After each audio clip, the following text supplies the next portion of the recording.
ನಿನ್ ತಾಯಿ ನಿನ್ನನ್ನ ಸರಿಯಾಗಿ ಬೆಳೆಸಿದ್ರೆ ನಿನಗೆ ಗೊತ್ತಾಗಿರೋದು.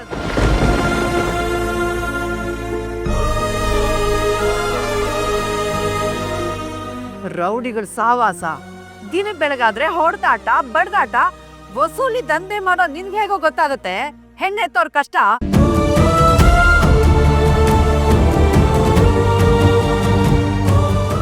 ಹೋಗ್ಲಿ, ನೀನ್ ಏನ್ ಕೆಲಸ ಮಾಡ್ತೀಯ ಅಂತ ನಿನ್ ತಾಯಿ ಹೇಳಿದ್ಯಾ?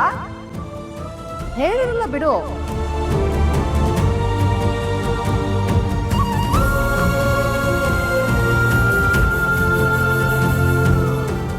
ಯಾವ ತಾಯಿನೂ ನನ್ನ ಮಗ ರೌಡಿ ಆಗ್ಲಿ ಅಂತ ಆಸೆ ಪಡಲ್ಲ. ನೀನ್ ರೌಡಿ ಅಂತ ಏನಾದ್ರು ಹೇಳಿದ್ರೆ ಅವ್ರು ನಿನ್ನನ್ನು ಹೆತ್ತಿದ ತಪ್ಪಿಗೆ ಏನಾದ್ರು ಮಾಡ್ಕೊಂಡಿರ್ತಿದ್ರು, ಇಲ್ಲ ಅಂದ್ರೆ ನಿನ್ನ ಬೀದಿಗೆ ಬಿಸಾಕಿರ್ತಿದ್ರು. ಕಾಲ ನಿನ್ನ ಬೇಡುವೆನು, ಸ್ವಲ್ಪ ಹಿಂದೆ ಸರಿದು ಬಿಡು, ಸುಂದರ ಕ್ಷಣಗಳನ್ನು ಮರಳಿ ಕೊಡು. ಬೇಕಾ ನಿಂಗೆ ಕೇಳಿತಗು, ನನ್ನ ಜೀವ ನೀಡುವೆನು, ನಿನ್ನ ವೇಳಪಟ್ಟಿಯನು ತಿದ್ದಿಡು.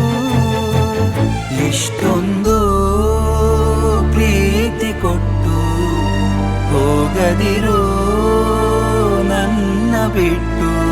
ಯಾರೂ ಇಲ್ಲ ಇಂದು ನನಗೆ, ಹಿಂದು ಮುಂದು ಬಿಟ್ಟೋ ಬೇಡ,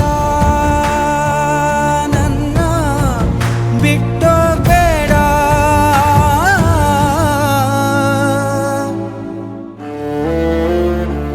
ಅಮ್ಮ ಪ್ಲೀಸ್ ನಿನ್ಸಿ ಸಾಕು, ಬೈಬೇಡಿ ಅವನಿಗೆ.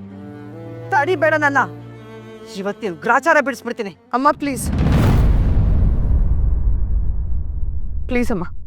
ಇದಕ್ಕೂ ಮುಂಚೆ ನಾನು ಇವನ ಹತ್ರ ಕ್ರೂರವಾಗಿ ಮಾತಾಡಿ ಜೀವನ ಇಡೀ ಪಶ್ಚಾತ್ತಾಪ ಪಡೋ ಥರ ಮಾಡ್ಕೊಂಡಿದ್ದೀನಿ. ನಿಮ್ಮ ಬಾಯಿಂದ ಈ ಥರ ಮಾತು ಬೇಡ.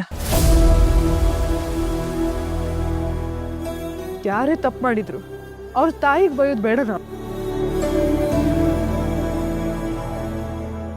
ಇಂಥ ಮಗಳನ್ನ ಹೆತ್ತು ಬಸ್ ನಂಗೆ ಬೀದಿಲ್ ಬಿಟ್ಟಿದಾರಲ್ಲ, ಅದು ಅವ್ರ ತಪ್ಪು. ಅಮ್ಮ ಸಾಕು ಪ್ಲೀಸ್.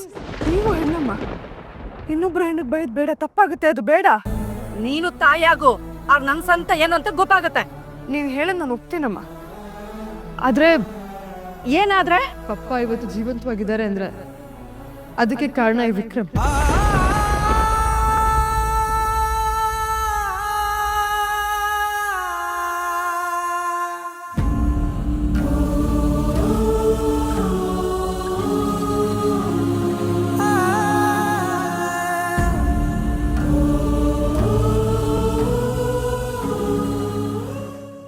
ಅಮ್ಮ, ಇವತ್ತು ನಿನ್ ಕುಂಕುಮ ಮಾಂಗಲ್ಯ ಭಾಗ್ಯ ಎಲ್ಲ ಉಳಿದಿದೆ ಅಂದ್ರೆ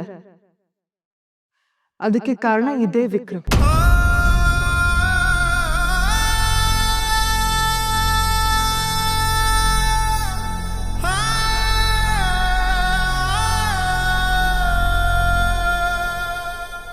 ಅಮ್ಮ ಇವನ್ ತಪ್ಪು ಮಾಡಿರ್ಬೋದು, ಆದ್ರೆ ನೀಚ ಕೆಲಸ ಮಾಡೋಂಥ ದುಷ್ಟ ಅಲ್ಲ.